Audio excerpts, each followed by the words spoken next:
So I wanted to talk about a topic about identifying our core wounds, and this will come from another personal example. So I hope that's okay.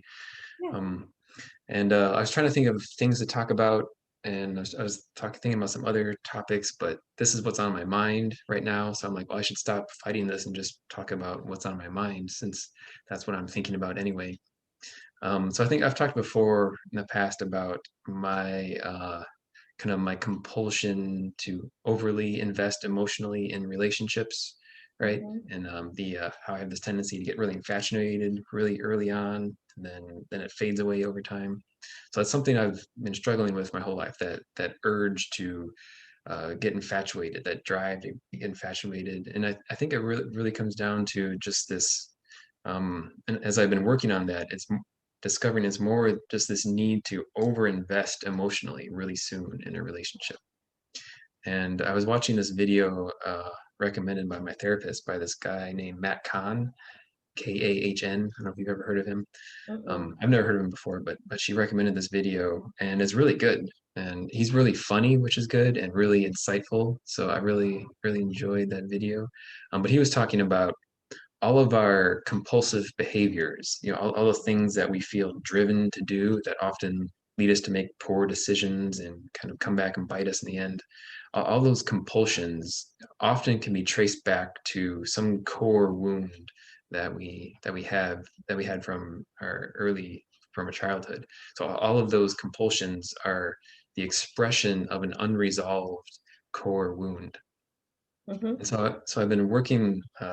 So recently, I had another chance that the universe gave me another opportunity to work on this.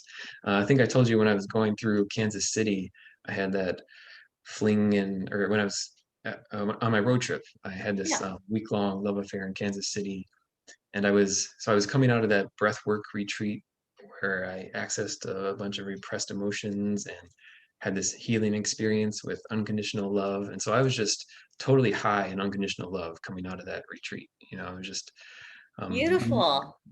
yeah, it was beautiful. And then through a series of kind of chance decisions, I wound up staying with this friend of a friend in Kansas City, and that wound up turning into this week-long love affair, which was really a beautiful experience.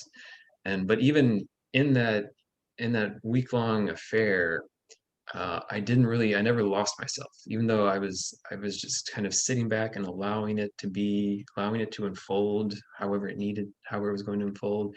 And I didn't over invest. I mean, I knew that, she lives in Kansas City and I don't, like, we hardly ever know each other. Who knows what's going to happen with this? So I think for that week, I did a really good job of like writing that line of enjoying the experience and being in the moment, but not over investing emotionally. So, like my expectations stayed pretty realistic that whole time.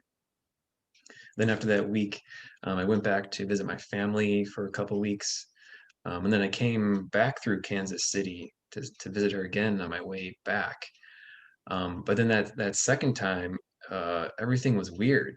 Like we didn't connect like we did the first time, and she had another friend visiting too, and that was part of it. But it was just really weird and awkward. And I wound up leaving a day early, and we Mhm. talked through all of it. And so after that, it was kind of like, okay, so maybe, and we neither of us really wanted to do long distance, and so after that, I thought it was kind of like over, and I was okay with that because Mhm. it was just this beautiful experience. And so then I drove back to California, and we stayed in touch, mostly by text, and we talked every once in a while. But after I'd been back in California for a while, I started kind of remembering how lonely I was before the trip because things were still kind of locked down. It was opening up more, but still kind of locked Mhm. down. And then Memorial Day happened, and I was kind of on Memorial Day itself, I was kind of just alone in my apartment, hanging out, and she was alone and lonely that day. So we started talking for a couple hours, and then every day after that, we talked for a couple hours on the phone. And so it seemed like it was kind of like starting back up again, or like maybe we do want to do this. But then abruptly this week, she kind of changed her mind again, and somehow in that time I realized I'd started to let myself get over invested, or started to let myself get invested again. And Mhm. so it was pretty painful when it went away again this time. So even though the first time when I thought it was over, I was pretty okay with it because I hadn't been too invested in it. But the second time was really kind of painful. So I started talking about that with my therapist, and that's what led me to this. And she pointed me to that core wound, healing your core wounds video. And so I think that this, and so in that video, he talks about there's four major core wounds that we often experience: neglect, abuse, codependency, and loss. And so I think I have a small core wound around neglect from my parents. But I mean, I don't want to say my parents were really great, and in many regards, I was really lucky with my parents. I mean, they gave me lots of attention and lots of encouragement, and especially my mom was always really encouraging and like telling me how handsome I was and stuff. And I'd be like, "Oh, mom, shut up!" And she's like, "No, you're so handsome." And I'm like, "Oh, mom." And I thought that was like a thing that moms did. I took it for granted totally, but I thought that was a thing Mhm. that all moms did. But then as an adult, I heard some of the things that other moms said to their kids, and I was like, wow, I was really lucky growing up. Um, so in many ways, it was, it's really, and I'm not like blaming my parents or anything. I'm not bitter or anything. But at the same time, just from the way they were raised, they were never very kind of verbally expressive of love. Like we never told each other we loved each other, and we never hugged or anything. So we were never physically affectionate or verbally affectionate.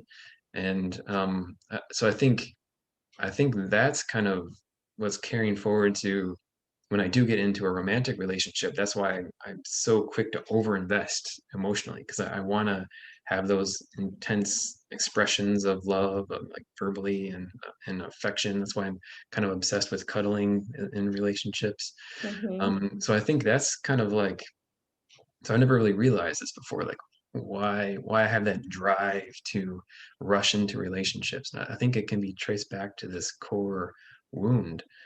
And so now it's like, so what do I do with this, right? How do I resolve this? And Mhm. that part I'm still working on. But I think it goes back to, or one way to think about it, or I'm trying to think about it, going back to what I talked about, the modular model of the mind. So I think these compulsions, they they develop, they lead to modules developing in our brain because we have some compulsion, some thought that leads to some behavior that leads to a reward. And so in my case, I have this craving to overinvest in a relationship, and that leads to me overinvesting. And then for a while, I get this huge rush of dopamine and oxytocin and endorphins, and You'll fill me up. right, yeah. And so when I Right? was younger, I did this a number of times. And so it really strengthened that module. So that's my brain is used to doing that. It's got this module that tries to kick up every time there's the merest hint of a possibility of a relationship on my horizon, that automatically fires up this module. And so the way to undo those modules is to break that cycle of behavior and reward, you know, Mhm. to stop reinforcing that. And if it's a really well defined, well entrained module like mine is, it's hard to undo that conditioning. It takes a lot of work.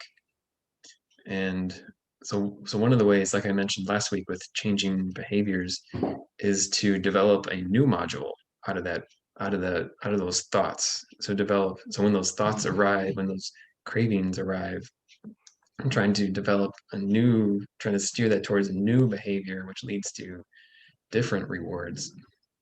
So that's a work in process. And I was talking to my Tammy, my therapist, about this, and one thing she recommended is watching like spiritual videos, watching healing videos like that when I'm feeling lonely, when I'm feeling that craving Mhm. for something.